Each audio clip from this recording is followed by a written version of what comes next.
Welcome back to A Celtic State of Mind. It's Thursday afternoon. I'm Paul John Dykes and I'm delighted to be joined by John Paul Mason. It's always a pleasure. JP, how are you doing? Despite the obvious, how are you doing this week?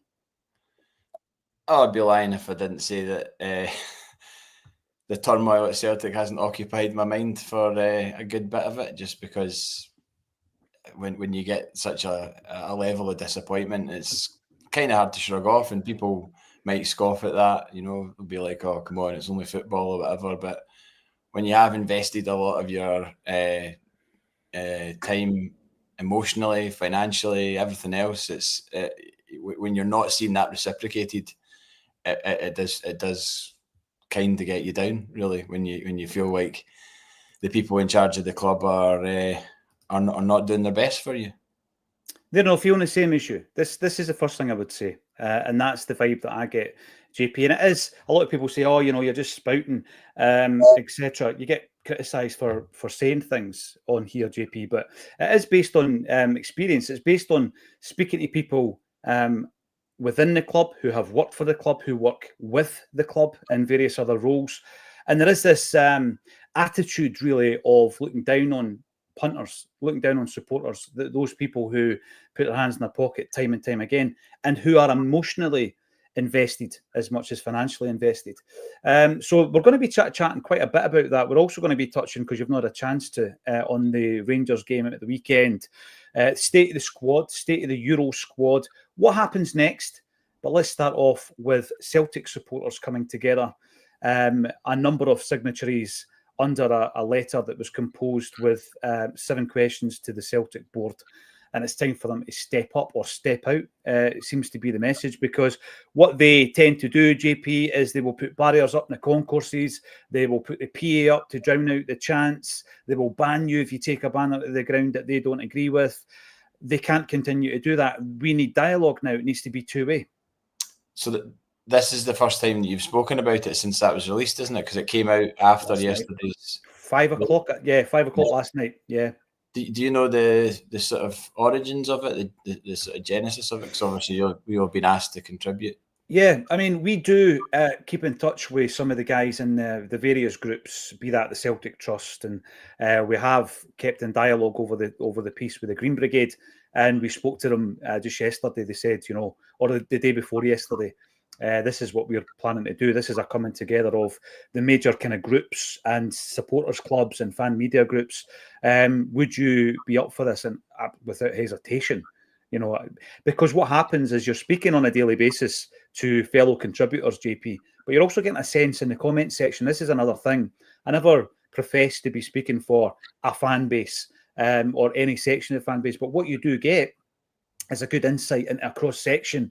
So if you were to look at, for example, the million people that have tuned in just on YouTube to Acsom in the last month, and then every day that you're doing a show, you're maybe getting 1,000 comments between the live chat and also the comments underneath post live. You get a good sense, the over kind of riding feeling amongst that group of Celtic fans. So yeah, we were more than happy to put our own voice behind that as well. And in terms of an update with regards to the statement and the questions that were asked, I think you're going to be looking at a list of signatories that's doubled overnight. So just in my own experience, we got well over a dozen. I was passing them on, and the update I was getting is that list has grown massively overnight, JP. So that was the genesis of it. And I think the big thing now is what happens next. What do you expect? Because there's only so long they can remain silent on this. Well, there is, yeah. But I just, first of all, when I saw it come out and I saw you post it and I saw a Celtic State of Mind on there, I kind of felt like, as much as I'm just a contributor on a Thursday speaking for an hour, like I just felt like I at least had some sort of voice, where that voice is heard. I don't know. That's the big question, because you do get the feeling that it might just be scoffed at. I mean, and if that is the case, there's absolutely no way that that has not been seen or heard now and within the walls of Celtic Football Club. There's just no way. They're well aware of that, and I would I'd love to have been a fly in the wall to see their individual reactions to it, just to be like, in my head, I think that they would maybe just kind of go, like, well, that kind of reaction, and see if it was, then they can't get out of that club fast enough, as far as I'm concerned. If that was the reaction, if there was no kind of holding themselves to account over this, because I was thinking about this earlier on. When the phrase "peek behind the curtain," and it feels like a lot of these things that have happened that has built up to this moment have been a peek behind the curtain, and the peek behind the curtain has been like absolute screaming, wailing, flames, everything else. But what this current predicament that we find ourselves in within the last 2 weeks, it feels like the curtains have just been pulled right back, and we're getting to see every bit of malfunction that is within that football club with regards to strategy, direction, recruitment, everything. It's just the curtains are open, and we're still seeing into it. Like it doesn't just stop when the transfer window slams shut, as it always does. It's almost like that transfer window shut was just allowing us then to just sit back and watch all this unfold, and then huge question marks are then thrown up over everything, over individual players, over the manager, over Europe and what that's going to look like in terms of the squad. I know we're going to speak about that, but I mean, it just to find out that we've signed Kelechi Iheanacho after the window closed, I honestly thought it was AI. Genuinely, when I saw the post, I thought, "Wow, that's good. Whoever's done that." And then I realised it was actually the official Celtic Twitter, and I was like, one of the ones where you click on the user to make sure it's the genuine account. Yeah, and that's no disrespect to the guy. I mean, I just think he has massively lucked out. I mean, if you listen to that clip, saw it last night, where Chris Sutton was on some show with I forget the guy's name. He used to do Match Savage. No, it was him, Joe Hart, a guy from BBC maybe, and I can't remember. He's got a nickname, Fletch or something. I don't know. I might be wrong. He's got a beard now. He looks a bit different. He's aged. He looks a bit Kasabian, does he? He's got a grey beard. I mean, it happens to us all. But, I'm still trying. But he was sort of saying, when they said about the guy Fofana rejecting Celtic for Charlton, Sutton was just like, what? Like, is that actually? I think it was on Monday night, and he said, "What? That's actually happened." He's like, "Well, what an idiot! Like, he's rejected Celtic for Charlton." Like, I mean, obviously Chris Sutton speaking from personal experience, and you've got Joe Hart there as well. I mean, if you'd given Joe Hart the option of Charlton or Celtic at the crossroads that he was at before he signed for Celtic, I wonder how Joe Hart's last couple of years of his career would have gone. I'm certain it wouldn't have gone the way it did, playing Champions League football and winning trophies and things like that, and playing in stadiums that he probably thought were long past him. So I mean that was Chris Sutton's thoughts were more full him, and then the host was kind of saying, well, no, was that not like a pretty damning indictment on Celtic that a better option was Charlton? But then that leads you to think about what was the detail of the conversation, and where was it a case of like, oh, we've just picked up the phone to you because you're next on the list because Dolberg's knocked us back. I mean, it's just there's so many different facets of this, all the different narrative, the different stories and the different subplots. Yang and Tellio and there are others. Stephen Welsh. I mean, what an absolute for Stephen Welsh that, no disrespect to Motherwell, but I'm pretty sure he would have rather gone to Plymouth with an option to go permanently to Plymouth than go to Motherwell with no option to buy. And then he's just playing there for a season. And then what happens at the end of the season? He's 26 years old or approaching 27. Exactly. Yeah. I mean, I'm pretty sure he's looking at Udinese and Toulouse. That as well, yeah. And thinking to himself, in terms of his career trajectory, JP, where for 2 seasons in a row, he had the opportunity for permanent moves, £3 million it was, to go to both of those clubs. Mm-hmm. He must be looking at that and thinking, wow, what's going on with my career? No disrespect to Motherwell whatsoever, but if you're a young Scottish footballer and you're getting offers from France and Italy... Well, they've just sold their biggest player to Udinese. Yeah, exactly. Aye, you're right. So, you're right. You're at the bottom of that trajectory, and Miller's gone. No, you're spot on. And there is so many examples, and a lot of it will come out in the wash, as they used to say. We're going to bring in as many comments as we possibly can as well, in relation to the actual statement for anyone who's not seen it. And it's for me, I think, obviously it's been signed now by well over 200 different groups, Celtic supporters clubs. And if you haven't seen it, I'm just going to bring it to here. After a disastrous transfer window and failure to qualify for the Champions League, Celtic supporters are once again calling for urgent action to address the clear structural problems within the club. We demand full transparency from the board regarding the repeated failure. I'm just going to stop there for a moment. With regards to the repeated failure, JP, Celtic supporters particularly are criticised when we talk like this, right? And I got it. I knew I would when I put it out on social media. And I've said this before. People that are basically online trolls or Rangers fans that are coming in with their usual rhetoric, they are about as effective now as a bot. That's how much game time they get with me. They're just a bot. They're totally irrelevant. But a lot of the other fans from other clubs, and I've got to say here, I did get a few messages, DM, maybe they didn't want to put it out there, saying, actually, this is a great move by supporters, and this was from supporters of other clubs. But generally speaking, there was a lot of jambos. There was a lot of Aberdeen fans coming on saying, Chelsea fans, how entitled is this fan base? Check them out, count the trophies. And I'm thinking, you're missing the point. You're absolutely missing the point here, right? And the point I would make on that, JP, is that we have had that success in spite of the dysfunction, in spite of the people who are feathering their own nest at the football club. We have still had that success. So that's a two-pointed response. The first one is, what would we do had we, functioned properly as a football operation behind the scenes? What would we have achieved? Unbelievable. And then the second part of that is, you're coming at us from, let's say, Aberdeen or a perspective.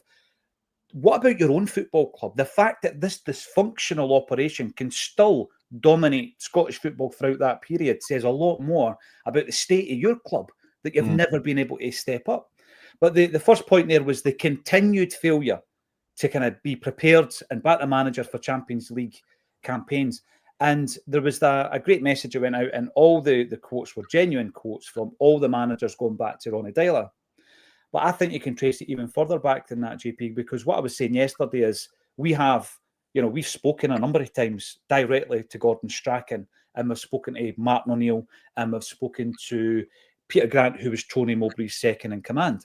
So each of these managers, not so much Martin O'Neill, although you only need to look at the way that we did transfer business in his second half of his Celtic tenure compared to the first half. Things did absolutely change after Seville. There's no getting away from that. But when you speak to Gordon Strachan and you speak to a member of Tony Mowbray's management team, these transfer issues span right back as far as that, JP. It's not just because Brendan comes in and he wants the finest, and he wants the finest of everything from belts to red wine, and that includes footballers. It's nothing at all to do with that. And it's not to do with us being entitled as football fans. We have, like you say, had a peek behind the curtain, and it's almost like this is what you could have won. Going right back to old Jimmy Bowen, this is what you could have won on Bullseye. And that's how I feel as a Celtic fan. We have coasted most of the success that we've had in Scottish football in the last, let's say, 15 years, right? Because the main challenger, and this is historical, the main challenger was always Rangers. That was the main challenge. There was a wee pocket in the 80s where there was a new firm coming through. But the Rangers of old, they were on a downward trajectory until they crashed and burned, right? So for a couple of seasons, you're coasting, JP. Then they crash and burn. And then up until recent times, you're coasting. There was one blip with quite a lot of asterisks attached to that, and a few footnotes as well in relation to what was going on globally. One blip in that process. So in terms of the competition that Celtic have had to face, If Dermot Desmond's answer is count the trophies, doesn't wash with me, JP. How do you feel? No, I saw some of the replies to various Twitter discourse over the last few days, and 21 trophies since 2016, and look at the state of them. Moaning about this, that, and the next thing. You're just like, what would happen if we just were obedient and just went, all right, shrugged our shoulders, and went, oh well, I guess that's what happens. You get beat off the 311th ranked team in European competition when 6 months earlier you've been in the Allianz Arena, almost taking Bayern Munich to extra time and putting severe worry on the face of Vincent Kompany, which did happen. That was not a fever dream. That did happen. But unfortunately, the Kairat Almaty game was not a fever dream, and it's so far away from what we should expect from our football club to go into that tie wholly unprepared, with the manager having banged the drum the whole summer saying, well, we clearly need to get stronger now. Hopefully that's what we'll do. We need to get stronger. Hopefully that's what we'll do. And it went from months to weeks to days to hours. We actually saw the timeline just squeeze down, and now you've always said that all these other teams need to strengthen. All these teams need to do better. Hearts, Hibs, Dundee United, Aberdeen, Rangers. They need to do better. When they have to do better. Mm-hmm. So what? We're not supposed to do better. We're just supposed to set ourselves on fire and just be like, all right, well, bring the bar down. Hi. What in what world does that fly when we've clearly got the capability to do better? We've got the money to do better. And as you and many others have repeatedly said, we're not looking for the club to go out and just splash ridiculous money on signings. Just be more effective with recruitment and not have interference. I mean, the idea that Luke McCowan was signed by Dermot Desmond is absurd, if that is true. I seen that. And you know what I gave a wee bit of, what gave that story a bit of weight is the source. So Andrew H. Smith, of course, was the Celtic View editor for many, many years, JP.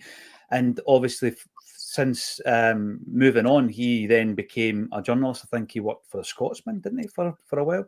And then obviously he's now working for Celtic Underground. But in terms of his history and his career path, you know that during that period, he's built up a massive network of contacts and sources and all this kind of stuff.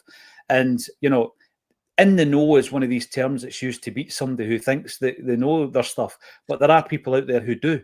And he's one of them. And he's got contacts. So when I heard that, I thought, right, well, you're not going to repeat that on a broadcast unless you yourself are putting a bit of weight behind it. I mean, that doesn't surprise me, and I'll tell you why it doesn't surprise me, because that's the story that Gordon Strachan tells us about Dermot Desmond signing players when Strachan's a manager. Paddy McCourt, turning up and seeing Paddy McCourt and thinking he was like a competition winner, like you said. But do you know what's also strange is the graphic that you picked up there with the statement underneath. You've got, I think, the three figures from memory of Dermot Desmond, Michael Nicholson, Peter Lawwell. Yeah, no, it's not. It's no, Desmond's not there. But in the background is Mark Keane. Now, Mark Keane's dad, you know better than I do what Mark Keane's dad did for Celtic in terms of the financial input in the 90s. I mean, if you could just detail it better than I don't want to ramble. No, absolutely. At that point, with the £1 million that was required to ensure that the bank didn't step in, there was a warning. This was all happening in and around the time of Celtic doing the boycott, because there was a great communication between the kind of street movement and the guys with the money, if you like. And obviously David Lowe, Fergus McCann were all part of that. But Fergus was in Canada at this point. They'd actually had a farewell to Fergus dinner. Because Fergus thought, right, the game's up. I'm never going to get in here. But obviously it escalated. And whilst it was spiralling down the way, it was your man John Keane who stepped up with a guarantee of £1 million. £1 million that he could have lost. He could have lost that overnight. The value of £1 million in that time period that was... Celtic had to put £1 million into the bank, because what the Bank of Scotland at that time realised is that there was a breaking point in terms of the income. And back then, the income was through the gates, right? I mean, even more than it is now, JP. But the problem that Celtic had at that time, and a lot of clubs would have had this, we didn't have season ticket holders. So if you had a boycott, they didn't have the money in the pocket already. Therefore, if you boycotted the game, the money's not coming into the football club. They would have lied in relation to attendances, because they used to lie it down the way so that they would pay less tax. They would have lied it up the way. They would have put the figure up. So Matt McGlone and all they boys were standing at the turnstiles with the clickers. They counted every single body that went into Celtic Park. They knew that the attendance, I always thought it was 10. I think it was 11,000. Matt and others will be able to confirm that. But there was a drop-off point that if it went under that point, the bank knew that their overdraft was at risk. The club was no longer a going concern, and they would call in the debt.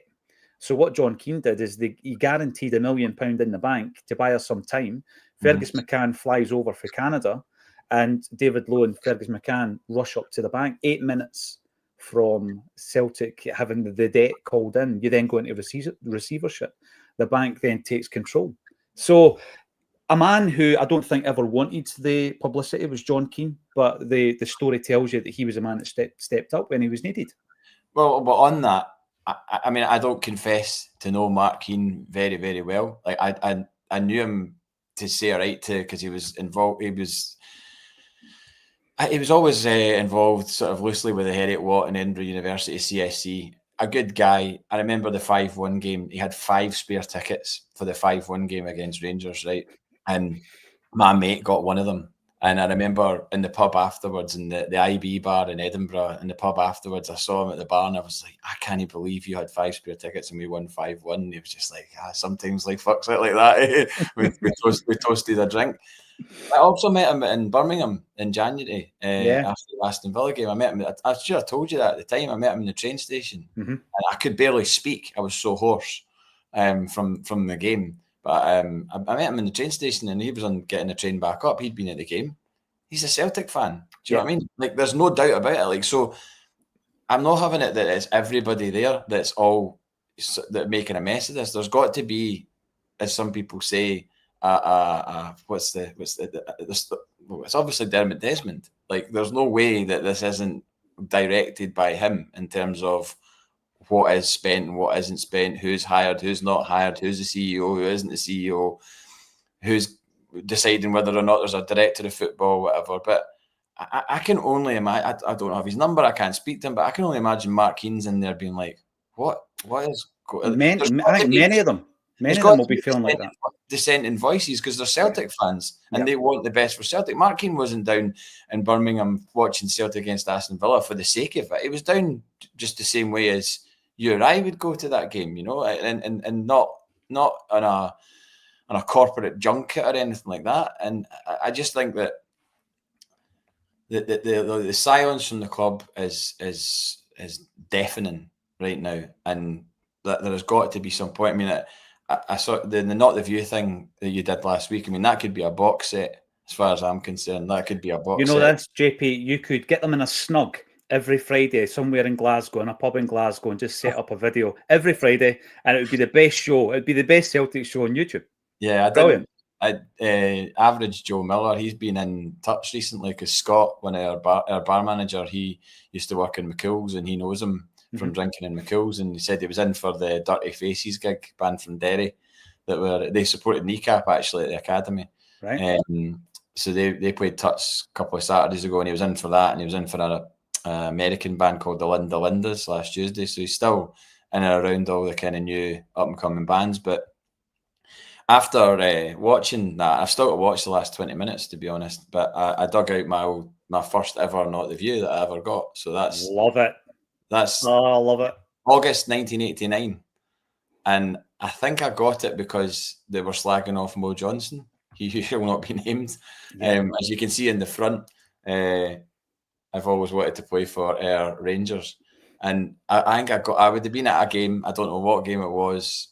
Obviously, start of the season '89, and you read the As We View It on the inside, right? And I'm not going to read it all because some of it's not relevant, but the very last thing It says, "Is the board's cry from the heart is an old familiar one. We haven't got the money. We can't compete with Rangers. We say B to that. Our average gate when we won the double was 33,000 a match with the potential for a lot more. If you can't do the job, make way for people who can. Everybody knows how a great deal of capital can be raised, but who is going to invest in a club run with their grocer shop mentality? Is there anybody out there willing to take over?" And how ominous is that? Well, the thing about Joe and the guys for the Not the View, and I actually think the Celtic fan base as a whole, and it probably goes back to us being criticised for having the audacity to put our name to a statement and to ask the club to step up, is that I think these guys have always been ahead of the curve. They really do. That they're so invested in, and it's not just financial. They're so invested emotionally that they know what's going on. They know what's going on, and they'll speak to people constantly. JP, and I always say this: when I started reading the Not the View, I was reading about board issues that at that age probably shouldn't have been in my. I would have had no idea about that at 9 years old, because I was in the pub on Sunday. I was in Chapman's in Rutherglen, and I always get a bit emotional going back to Rutherglen because my dad worked there for most of my life, from sort of 85 onwards to like 2020, I guess. And there was some guys next to us, and my mate was sticking up for Hatate, and then this older guy was just like, nah. And I was like, I agree with you, man. Like, I've tried to defend this guy, but like, I don't know what is going on with him in terms of an attacking threat. And then we got talking to them, and then I had that with me because I brought it to show Chris. And the guy was like, how on earth you got that? He's like, what age are you? And I was like, I'm 45, unfortunately. And he said, God, you must have been young when you got it. I said, I think I just got it because I thought, even at 9, I was like, well, that's some sort of like cool punk, like not anti-Celtic, but like anti-Rangers, and that was up my street. So I 50p, Dad, can I get that? Yeah, okay, get it. And I'm mainly looking at the pictures. I mean, there's I mean, it was just that like, maybe I didn't quite understand the full thing that was going on, but I liked the vibe of it more than anything. Totally. Aye. And the humour. I think the humour as well attracted me, even in my younger days, because they had cartoons and they were always poking fun at the usual suspects. And it was things like the Embarrass the Hoops. I'm not sure if that was on the back of that edition. The Embarrass the Hoops on the back cover. That was friendly moments. That's right. With the Old Firm. That's right. Friendly moments with the Old Firm. And then that went into a series of the Embarrass the Hoops. Then there was great Celtic haircuts of our time. And it was just unbelievable. And speaking to the guys, and I told them before we went into it, I was like, you know, in terms of like influence on current day Celtic media, they're Not the View guys and the fanzine guys are up there. They were up there. Like they broke new ground, groundbreaking people. And even now, when you're talking to them, there's a great point that was made by Andy Murdoch, who until that day that I did that interview, I'd only ever seen his name in the Not the View pages of the Not the View. And he was talking about, you know, behaving like a big club. And I don't think there's anything wrong with doing that. I don't think there's anything wrong with behaving like the real deal, JP, because then you become it. You become the real deal. You imagine the amount of clubs, if we had 5 positions to fill and we had, let's say, a minimum of 4 real tangible targets for each position, right? 20 players. So let's say that there had been around about 20 clubs that we've dealt with in this window. There's probably been more. And we've annoyed every single one of them because of our amateur nature, not following up on phone calls, lowballing them with deals when they want 5, but we'll start off at 1.5. You are tarnishing your reputation as a football club at a different level. Not only are you annoying your fans to the point where we're all coming together to hopefully force some kind of change, but you're tarnishing your reputation as a club with agents, with players, JP. Who knows what happened with Fofana? Maybe in 5 years' time, he'll tell somebody like under the cosh what happened and how amateurish we were in approaching them. And also with clubs themselves. You know, at the minute Celtic, oh, here we go. It's that guy Nicholson. He's actually a solicitor. Apparently, he was quite a good solicitor, but as a CEO, he's absolutely rotten. Oh. Can't do a deal. Can't complete a deal. You know. As Yogi said yesterday, it was like, you know, my brother is pretty successful in his field. My wife's successful in her field. Do I want either of them acting in contract negotiations for Celtic? No chance. You want You want somebody who's sound, who's approachable, who knows a lot of people in the game.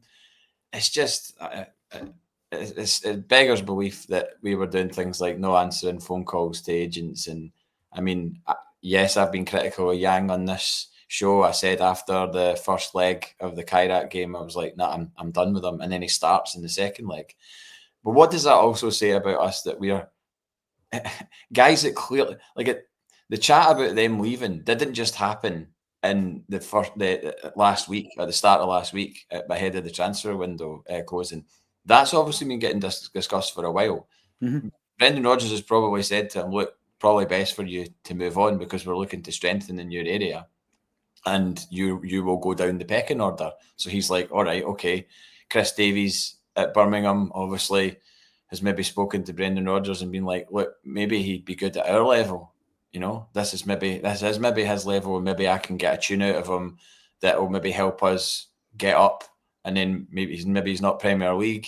Maybe he could become Premier League. I don't know, but from what I've seen of him, I don't think he will. But maybe he could have done a job for them. And then for that to fall apart, and then they go out and sign Paddy Roberts on loan, which is just like, to bring in Paddy Roberts into this conversation seems almost sick.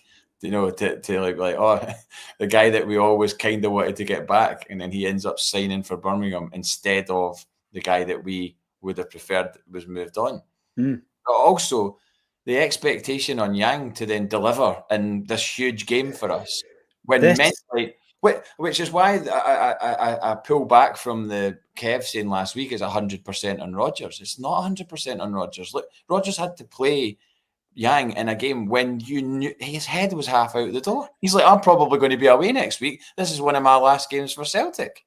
He's contacting his missus to say, you know, we're going to get a place somewhere else. The whole thing, that the human element of that, and then the checking out, even the most professional player would find it difficult under those circumstances, JP. I mean, for you and I, it's like you would always hope that people would respect the fact that they're playing for your football club.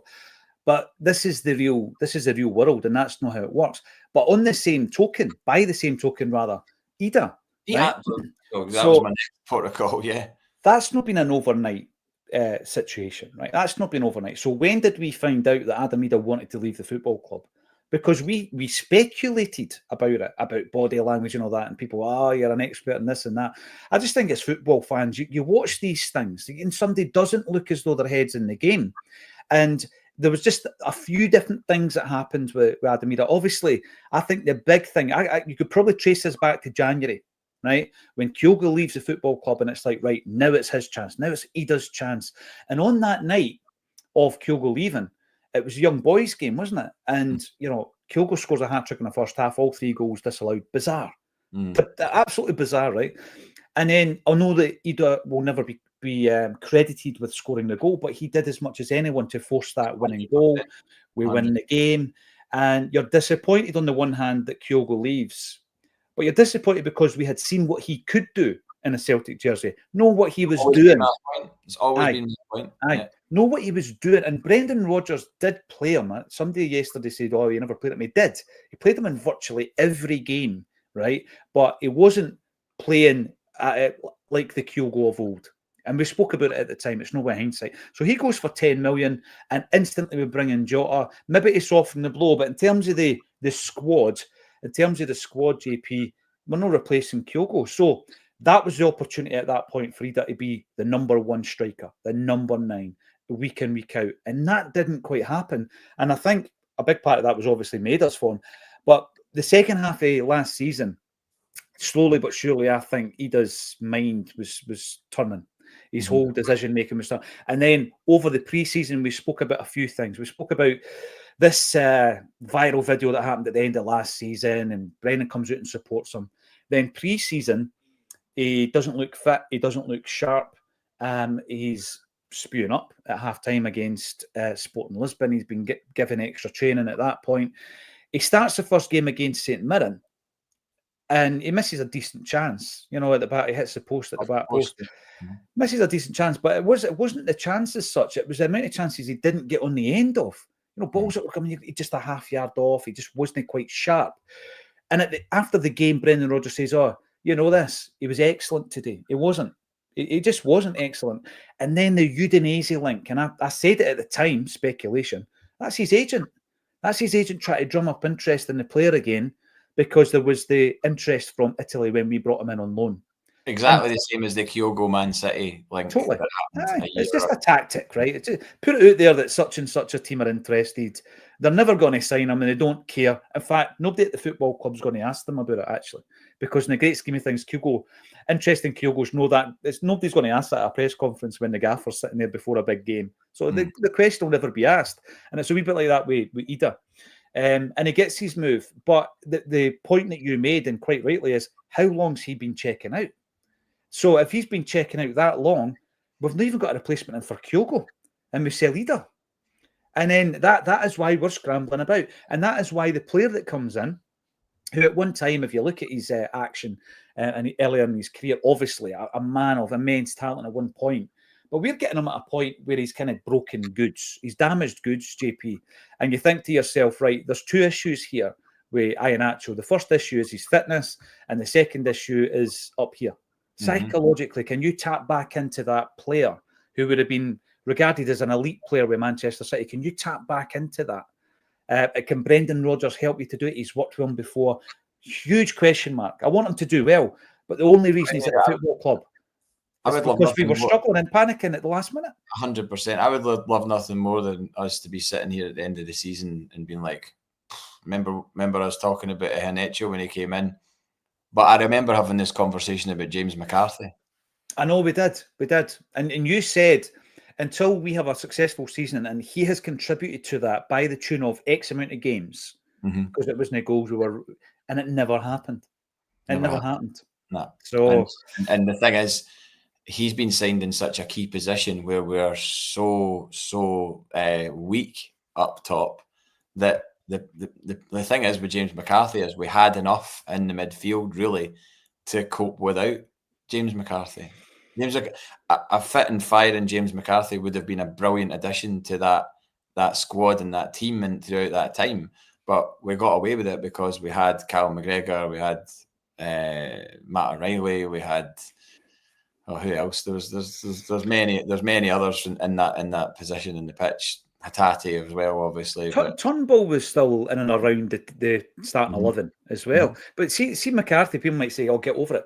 Well, you could, but see, as a collective failure, and we're talking about transfer windows and interference from people from the non-footballing department who shouldn't be interfering in transfers.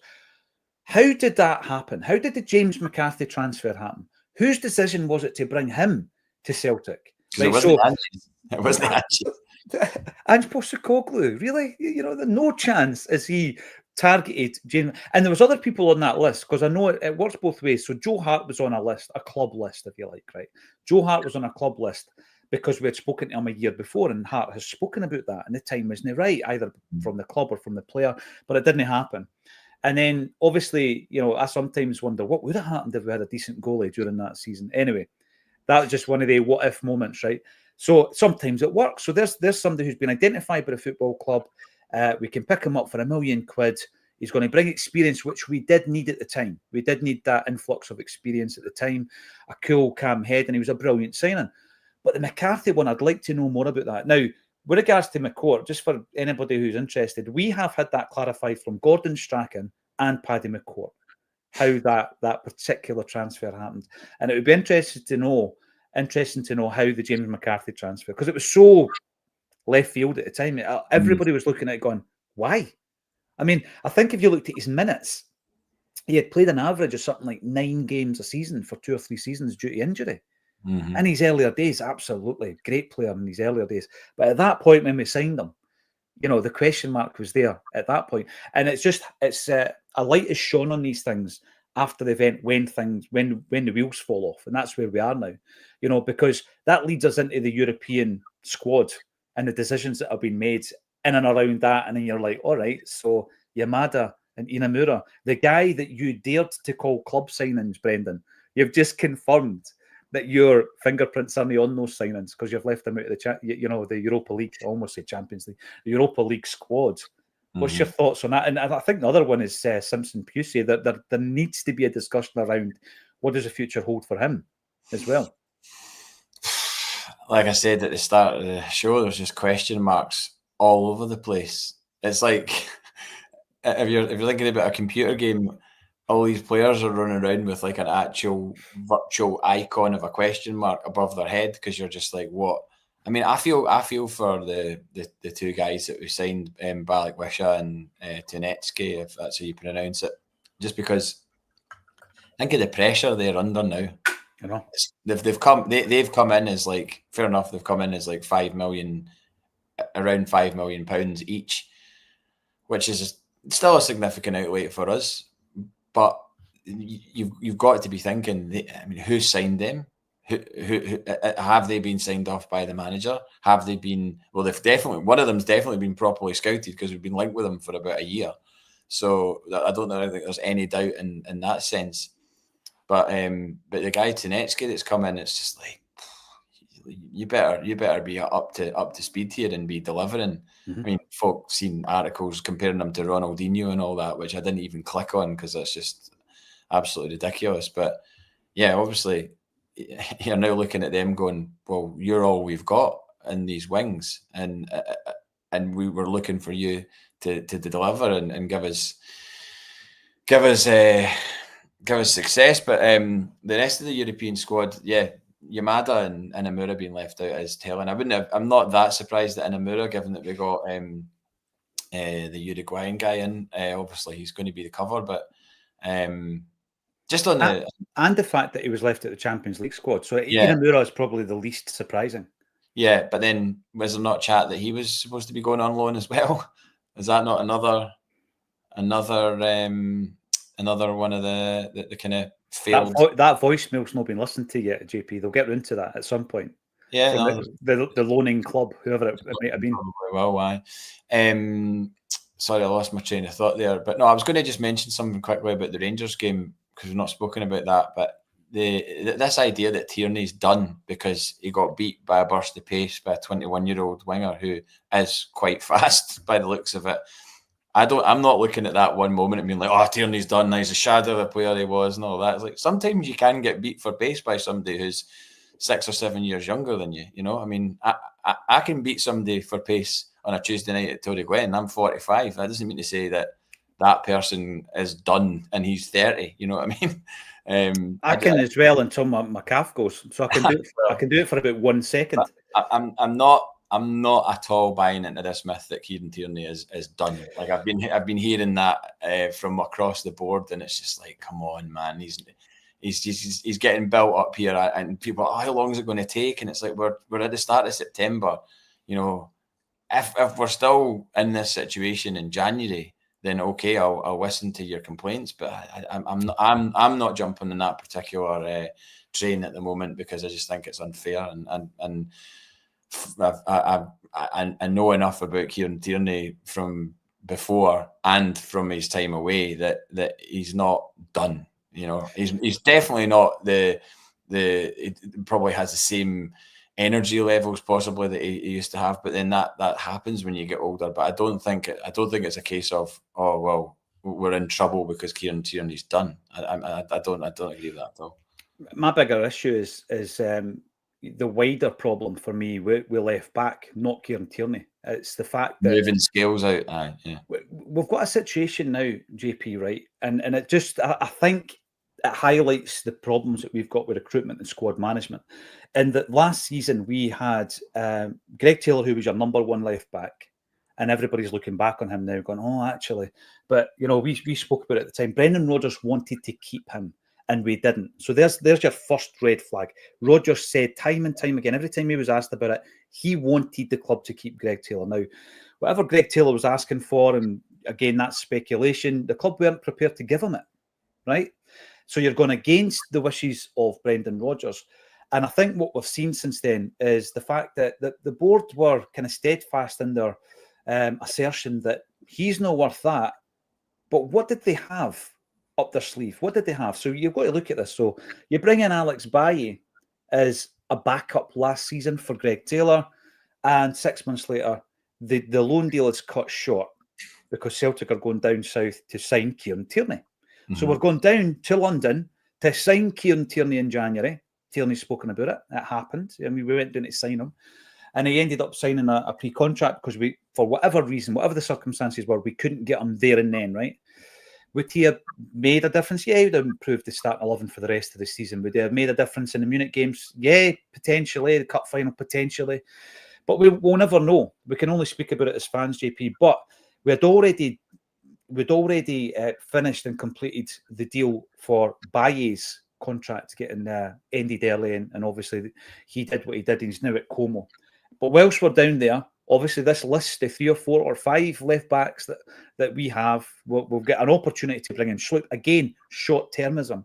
But we bring them in anyway because we know that we've already let Alex Baye go. Right? So even then, this is a comedy of errors at this stage.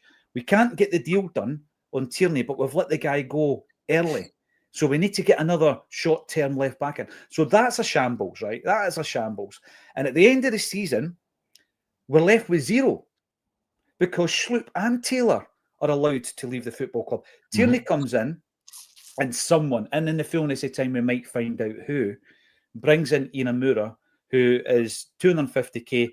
Every time I've seen him playing, incidentally, I thought he's done all right, but I'm not seeing him at training. And the gaffer has more or less confirmed through press conferences at the time, and then since by leaving him out, it's not his player. And I've always said it. Rodgers feels no obligation to pick a player that's not his, right? And he never has done. So we're now in a situation where short-term left-back number 3, Sriracha, comes in. Another guy who we don't have an option to buy at the end of the deal. That's shocking recruitment. If you take it right back to Taylor not getting his deal, right up to where we are now, with Inamura knowing the squad and Sriracha in on a short term, it's more of an issue that the left-back situation hasn't been sorted. The backup hasn't really been sorted yet after all this time. Yeah, just add it to the list of many failings. And when the draw was made for the Europa League, it came out, I didn't get overly excited. I kind of thought, do I want to actually get the package? And I know there's been a lot of discourse about removing yourself from the home cup ticket scheme and this and the next thing.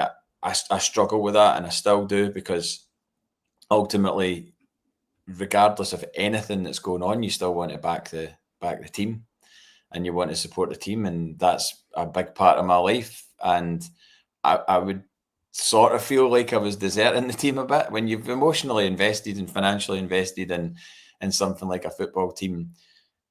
To all of a sudden feel like you're not going to go and not be there and not provide a voice. I mean, it was exactly the same as what I was talking about with the Kairat game, like not being able to go to Kazakhstan because it was so far away and so expensive. I was just like, I just felt really kind of redundant, really almost, about my ability to support the team from afar. And then I'm standing with you in Barra's Art and Design and watching it unfold on a screen and just being like, I barely made any noise. I maybe shouted at the screen a couple of times over whatever, but I could see that. I could see the way the game was going from very early on, and in all honesty, wasn't really that surprised when Maeda missed that chance, and then we ended up in extra time. And contrary to one of the commenters last week, how dare this guy go on a podcast when he's not watched the whole game and all this sort of stuff. I mean, like, come on. Seriously. What were you going to learn from extra time that you hadn't seen in the first 90? I basically would have watched another half hour of the same thing. You did. Exactly. That's all you missed. And obviously to then listen in one ear to the penalties as they unfolded whilst playing a game of football was torture. So I wouldn't wish that on him or anybody, really. So apologies that I had the audacity to come on a podcast that I've been on for 5 years, having not watched half an hour of a game of Celtic. Really sorry. But just going back to the European thing, I just looked at it and I was like, how are we supposed to get excited about this? Because of where we all know where we should have been, and not through entitlement. This season should have been, if it is to be Brendan Rodgers' last season, which it increasingly looks like it is, this should have been the victory lap for him. This should have been the kind of the season where we build on what we did last season. I know. And he leaves us with a team a squad that we'll remember, you know. And then look at what it just feels like. It just feels like a carcass that's been picked off, and mentally now the players are obviously the window's closed and everything else, so everybody knows they're not going anywhere. Although there is still an opportunity that Yang might go to Belgium, I suppose, if something gets done. 4 days, I think. The next 4 days. Yeah. I don't know if that'll happen or not, but I'd like to think for his sake it would, to be honest, even if it does leave us short on the wings, because actually what's happened to him is a total sin, really. You know, whether you like the guy or not, whether you think he's good enough or not, he was on his way out, and then suddenly it's like, no, actually, you're not going. How do you, as a manager, deal with that as well? Because there's a player, and he's already checking out to the fact, and you're looking at the situation where he's going down there, and he probably has seen it as another stepping stone to one of the top 6 leagues, let's say, because a lot of these guys are looking at Celtic as a stepping stone as well. And any Birmingham fans who are in the chat, it's no disrespect to their football club, because I actually think Chris Davis seems to have a path. It seems as though there is some kind of a vision there on a smaller scale. How, as a manager, do you deal with it, JP? Because you're going to have to. You're dealing with a guy, Ian Atch. I don't obviously know the type of guy he is, the type of character or personality he is, but Brendan does, and he will try and tap into him. He spoke fairly recently about how long it took him to get into Rio Hatate's head. He likes that side of the game. And he's already dealing with that on a one-to-one basis. And then you've got Yang, who, you know, shouldn't even be there. But how do you tap into him and make sure that... The elite manager thing gets flung around at him quite a lot, and he gets criticised, you know, and people bring up his salary and everything else. See if Brendan Rodgers manages to get a tune out of Iheanacho and he has a goal return at the end of this season that reflects in trophies and medals, then that might well be one of Brendan Rodgers' biggest achievements as a Celtic manager. Because, one, I don't think he would bring him in if he didn't think he had the mentality or the personality to do a job. But it's all really about what the player's at in terms of his fitness. I mean, are we even going to see the best version of Iheanacho this year? You know, it's going to take him he's not just going to hit the ground running. You could say what you like about the Scottish League. It's still demanding. Physically demanding, yeah, absolutely. It's not just going to be the case that, oh, well, he's done it at this level in England and he's been in Spain, he's international and everything else. You and I have seen this story many times where players have come here maybe thinking it's going to be a cakewalk and it's anything but. So... yeah, there is that. But going back to what I said last week, the players are not blind in this situation. I said last week they're looking over at the clothes pegs in the dressing room where players' shirts once hung, and they're going, well, where's the replacements for these? Why have we got no replacement for Kyogo and no replacement for Adam Ida? You could say Iheanacho is, but it doesn't really. The optics of it look horrendous. In terms of the goals and assists, you could also argue, we've not replaced the Kyogo goals and assists. We've not replaced the Kuhn goals and assists. What about Matt O'Reilly's goals and assists? Have we brought in a player that matched him? And then you're now looking at Ida because, again, regardless of what you thought of him, he scored 20 goals last season. Well, I mean, I've got stick on here for sticking up for him and trying to fly the flag for him. I put a tenner on him to score a hat-trick in that game against Kairat because I was just like, there was a 50% faith and 50% blind optimism, perhaps. But, I mean, what are those people thinking now? Like, we've lost his goals, like you said. And I've read through some of the comments and some of them are extremely insulting towards him, just like, don't let the door hit your arse on the way out and things like that. And it just like really kind of like, oh, thank God. Like treating him as if he was like Albion a Yeti or something like that. What the hell did Albion a Yeti? But no, but they were. It was so disrespectful. The comments. I know you shouldn't measure it. I mean, he won the Scottish Cup for us. That cannot be denied. People, when you say to them, he done as much as anybody to win us the league that season as well, and you point out the games, like, Hibs, where he scores a couple, Motherwell, when he scores a couple of goals, Kilmarnock, where he was outstanding, he scores at Ibrox. He'd done as much as anybody to win as the double. And then last season, people will say he was rubbish last season, but Champions League. An utter nonsense to say that it was rubbish last season. We win the double. We get to the knockout stage of Champions League, and he was a massive part of that. Yeah. Huge part of that. And shame on Celtic for allowing the price tag to get to what it was, because if we'd have paid 5 or 6 million for him, I honestly don't think there would have been the level. I think you could have turned the dial down on the criticism and the abuse that he's received. And maybe even the pressure of that price tag was a contributing factor, because I've listened to so much in the last few days, just hearing people's opinions on it, because you want to think you're not going mad, and it's not just you that it's occupying your mind. And then you hear other people like Paul from Celtic Fans TV, Tino, the Celtic Exchange, 20-Minute Tims, all those guys are all like, this is mental. Like, this is absolutely wild that we've got to this point.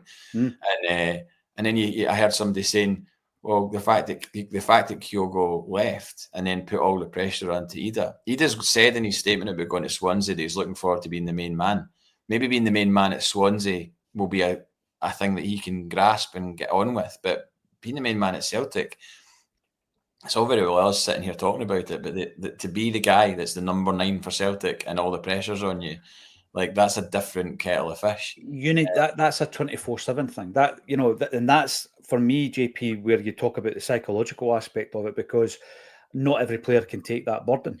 Now, in terms of his value, we spoke about it at the time, and yes, that's again down to our inability to get the deal done, our inability to get a option to buy done initially. It's all coming back. You know, you could start pointing out to all that kind of stuff.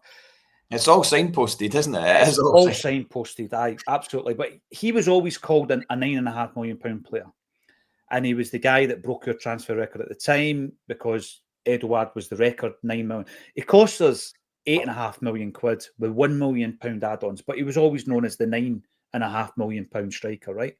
So he goes down to Swansea, and his actual transfer fee £6 million with £1 million add-ons, but he'll be called the £7 million striker.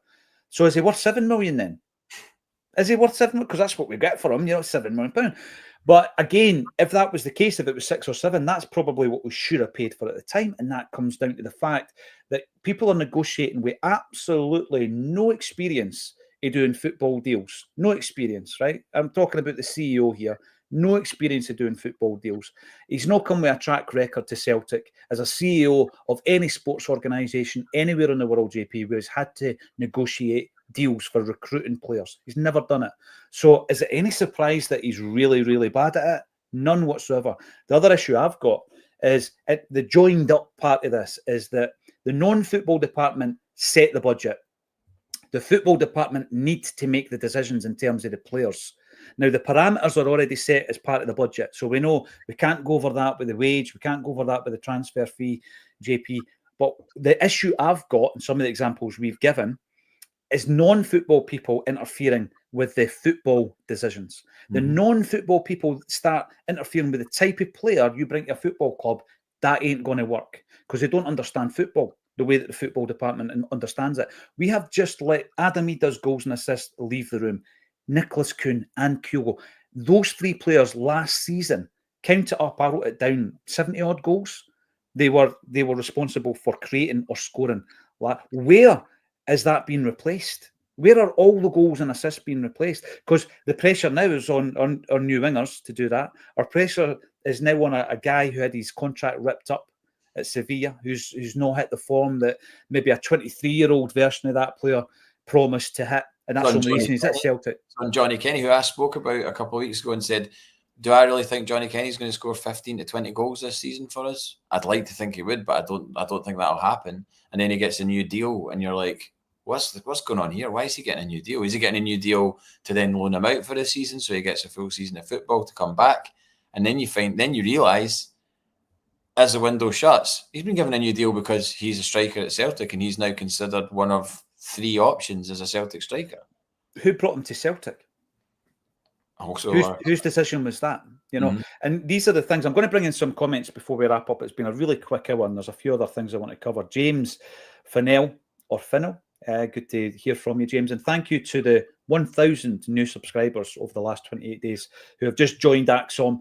It's great to see the new names as well as the old ones. The targets were identified early. The execution of getting the deals done was not done.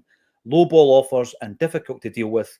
We have become a laughing stock to all involved with player transfers. This will keep coming out. I mean, I know that the go-ahead guy, the director, already called us out. Benji Siegrist has called us out. Yang, we know that the deal wasn't done. Ida, that was a comedy of errors. He's sent down, he's brought back up. Why bring him back up? You're not going to play him against Rangers. Why bring him back up the road? And then Brendan Rodgers says he's not leaving until we get a replacement. He leaves before we get a replacement. This is a disconnect we're talking about, JP. There's a parallel universe where Ida has agreed a deal to Swansea, but still plays in that game and probably scores the winner. And then you've got what do all those people that up until that game were like, he's a dud, get him out, he's rubbish, he's lazy, he's this, he's that. And then he'd scored 2 goals at Ibrox before that, so he knew where the net was at Ibrox. So it's not as if you were asking him to do something that he hadn't already done. It's a shame. One of them should have been a winner, but for a wonder goal by a guy that's in the football abyss right now, who they've still got in their wage bill as the window shuts. So Yang should attract him as well. By the way, that's not just another reason why I'm not a Yang fan. But it's. But his last kick, I'm sad for Adam Ida that his legacy should be this guy that came in, scored the important goals, helped us to the double, done really, really well in the Champions League last season, and he did. I mean, the 2 goals against Villa, Slovan Bratislava, his performance against Atalanta, his performance against Young Boys to force the goal. He had a very good Champions League campaign. You can argue the toss about his domestic campaign, but he really, really did. But his lasting legacy for me shouldn't be that penalty kick miss against Kairat. It shouldn't be. He shouldn't even have taken the first penalty. No, it should have been the designated penalty taker for that match, not a guy to come off the bench. I think that whether or not that was decided amongst the players in that moment, or if it had been decided, if it had even been spoken about before the game, I hopefully we weren't naive or, dare I say, arrogant enough to think that it wouldn't have got to penalties, given that Kairat had taken Slovan Bratislava to penalties in their previous tie. But I was thinking about like protests and things like that and what you could do, because obviously it's a while before the first home game after the split, and there's a lot of people who have sort of said, I really hope that it doesn't just get forgotten about and it doesn't just get kind of pushed to one side by the time that we actually are back in Celtic Park. And just was thinking about, Melly mentioned on 20 Minute Tims about maybe getting like black and green scarves, kind of like Man United with the yellow and green. And I was thinking, well, something a lot more simpler and cheaper would just be to everybody, if you are against this, the running of the club, which by looking at the signatories on that list and the fact that you said at the start that it's more than doubled as it's become more and more shared, like, bring a red card. Bring a red card, and it's a small red card. Imagine 50,000 people at Celtic Park holding up a red card at a designated moment. I like that, because it reminds me the Maggie Thatcher Cup final, where we showed Maggie the red card. Again, not the view. A fan movement. Hand them out. Give them the red card. I didn't realise that subconsciously I knew about that, but I did. I'm obviously borrowing from that, so kudos to not the view on that, but just something to show that there's like immense dissatisfaction. We can't just all turn up and here for it's a grand old team to play for. The team gets read out and the huddle happens and everybody just cheers and nothing I would imagine the guys and the boys and the Green Brigade will be well ahead with regards to that. But obviously then you've got the difficulty of maybe trying to get a giant banner that fills a whole corner of the stadium into the stadium without their permission. So if there was something that could be done, I mean, how easy would it be for everybody to just go out and get a red card themselves and bring it? And you can bring it quite discreetly into the ground. It's not as if you're going to be searched for a piece of red card, is it? I mean, it doesn't even have to be that big, but it's just some sort of like visual thing. You said about them turning the PA up. You can't suddenly remove 50,000 red cards, can you? And this is a big thing. You know, people talk about protesting and banners and tifos, and often that being a part, you know, a way of protesting. JP, this isn't just about the ultras. Look at the names on the group, and there's over 100 supporters clubs, and that follows the affiliations statement as well. So there is a lot of people who are unhappy. It's not just an ultra thing. It's not just the activists. You read comments and it's just like, I've been a Celtic supporter for 55 years or whatever, and this is the most disenfranchised I've ever felt and disconnected from the club.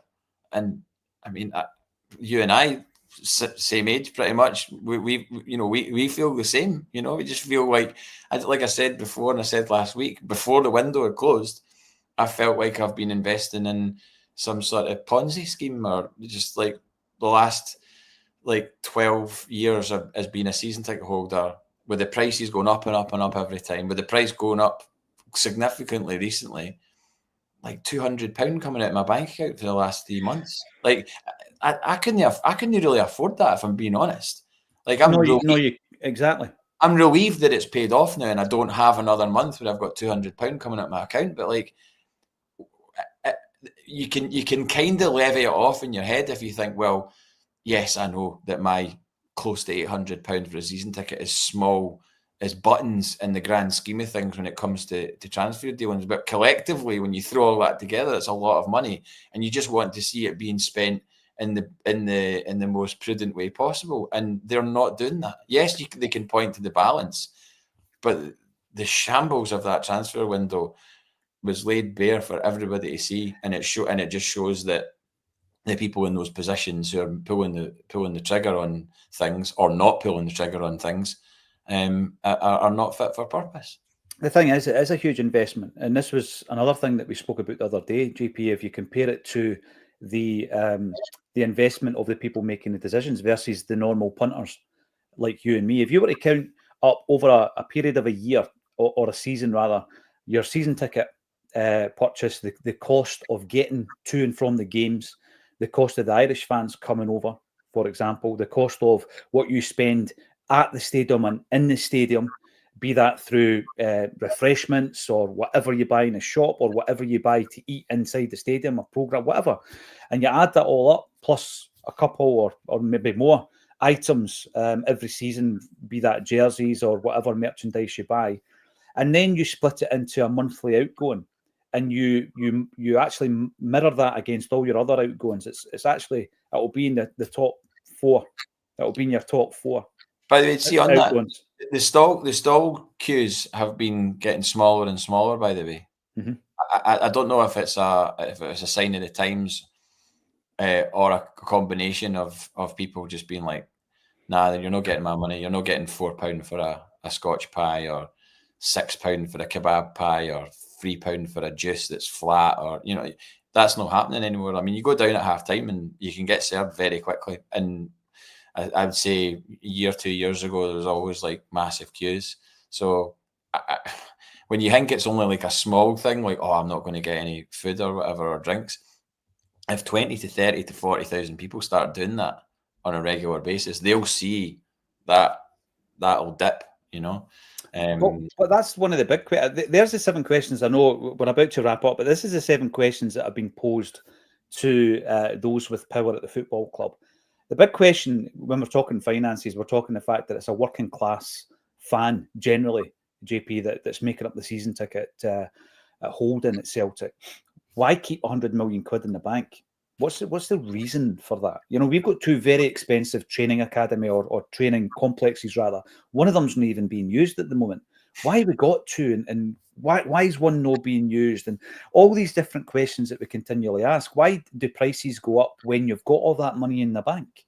Did it ever cross your mind to say, well, actually, because we're so cash rich and because you guys and girls are the reason for it, because they think they're the reason that the club has got so much. They actually believe they're the reason that we've won all these trophies. The people that are listed on this here, right? So Michael Nicholson, Chris Mackay, Peter Long, Dermot Desmond. The culture is they believe they're the reason for the success, and they're the reason for all the money in the bank. They don't look at the success in terms of a collective. They think because they're the decision makers and they're the bean counters, they're the reason for all the success. Well, I dug up a clip because I knew it existed, and I just looked it up Saw that. and found Yeah. it with Peter Lawwell talking about, you know, they were like, oh, there's been a lot of criticism levelled at the board since the Champions League exit, and you know, like, there's, you know, the lack of investment, blah blah. blah. And I'm like, that was 11 years ago. How on earth are we having that conversation 11 years on? That just shows a lack of progression as a football club. It's just insane. Like, I don't kept saying, we guy Hearts fans or we guy Aberdeen fans or Rangers fans that are going, look at you greeting because you. No, it's because we're seeing our club being run badly, and then he says at the end, every penny will be reinvested in the football team, in the club. Every penny will be made will be reinvested in the team, and it's just like, clearly that's not the case. Clearly it's not. And then obviously they are drawing substantial wages from the football club as well. What he kept saying in that wee clip you shared, let's move on. We need to move on. We need to move on from this. And it's like, no, we don't. Keep the head and move on. You're like, no, we don't need to move on. No, we need to hold you accountable for this. They were Kairat Almaty were ranked 311th in European football. You don't just move on from that and be like, all right, well, we've got a game against Hibs at the end of the month. It's fine. Or we're in Europa League. That's probably more our level. No, it's not. We got out of the Champions League group stage last season. That's a stain on this season that it'll never ever wash out. That's a terrible stain on the football club. One of the most embarrassing results in our history. And they'll just be thinking, but look at all the trophies we've won, as if they were the guys scoring hat-tricks. JP, we're about to wrap up. It's been brilliant. 3,000 strong. Keep coming back. I promise you, if you're new to the show, there will be happy times. There will be good times and positive times. It's just at the moment that there's a lot of big discussion points that we need to cover, and we're quite happy to cover. And, you know, we'll continue covering them until such times as they improve. JP, I see behind you, I managed to sneak in this wee jersey the other day when I was on Sky Sports. So hopefully people go out and purchase that if they like it. That was on the ticket for Celtic versus Racing Club. That was on the away ticket, that logo there. And I thought I loved the colours, so I banged it on a T-shirt. But you've got the Wolf Tones Acsom T-shirt there as well with the lyrics on it, haven't you? Yeah, well, there was no official Celtic merch going up to this week, that's for sure. There'll be no official Celtic merch being bought by me for, well, I don't know, indefinitely. So, yeah, if you want to get a new clothes item, then look up the Celtic State of Mind store and pick one of the designs. I've also got the Arab Strap record up there, which is in homage to their gig in Dunfermline this Saturday. So I'll be through your neck of the woods. I hope Derek Geddes allows me to speak about this, given that it's believing my own hype or whatnot. But I know the Twilight Sad, good friends of mine, Arab Strap, remarkably friends of mine as well, which I never thought I'd say. I was a fan since I was 18 and I've got to know them. Sargent, Nick Mercer, great guy, even though he's a United fan. Billy Kennedy, ex of Frightened Rabbit, and Haver as well. So it's a great lineup at the Glen Pavilion. I've never seen a show there before, so this is new territory for me in terms of coming through to the Kingdom of Fife. So I also clocked the Dunfermline book on Sky Sports as well. I'm glad you did, because you gifted that to me. This right here. I love that. No, but the thing with that, looking at some of these names, the most interesting part of anybody on that list, right, is the fact that for some strange reason, and this did happen, tell me if it's a figment of my imagination, Helena Christensen was a fan of Arab Strap. True story. And I think was it GQ or Esquire or one of these mags got them together to do a joint interview. That actually happened, didn't it? Yeah, that's correct. I actually asked Aidan about that. True story. So, no, they're a great band from Falkirk, sort of 50% my hometown where my mum was from. So, I'm looking forward to coming through that. Unfortunately, dinghy in the Celtic Man United game at Celtic Park, which maybe in another, I think it would probably depress me if I went to that game, not because of current state of affairs, but because it would be showing me all these ex-players that, you know, played football in a different time, and I don't know, maybe when football was a little less commercial and whatnot. And it's a shame though, because of the mood, JP. There will be an knock-on effect. It's a shame because they're all undoubtedly will be. Yeah, because that is the kind of thing that. It's one of the games that I've said this before with the Newcastle game. People were saying they're not going to that and all that. I seen that as an opportunity for nieces and nephews who didn't normally go to the game to go. And we all planned that as a day out that day. I couldn't get anybody to cover the game, unfortunately. I had to sit here, but I think they enjoyed it more the fact I wasn't there. But it gives people the opportunity to go in a different environment, and there's a bounce to it. And it's a foundation that are going to lose out. It's a foundation that are going to lose out this weekend because of the mood of certain fans to say, well, actually, no, I'm not going to give you another X amount of money for a day out. So I was thinking about covering that game. I don't know if we will. Let us know in the comment section. But let us know in relation to all the different discussion points today in the comment section how you feel the club is going. Will we get a response from the Celtic board? Craig B, thanks for supporting the channel. The Celtic board is also bad for Scottish football, as we should be dragging Scottish football up with us, not dragging ourselves down to their level. It feels as though we are doing that whenever we get too strong, doesn't it? Thanks everybody for getting involved. Anybody who's new to Acsom, we go live 12:30 every single weekday and 30 minutes before every game. Sometimes there's emergency broadcasts as well. But thanks everybody for getting involved. Join us again tomorrow at 12:30 on A Celtic State of Mind.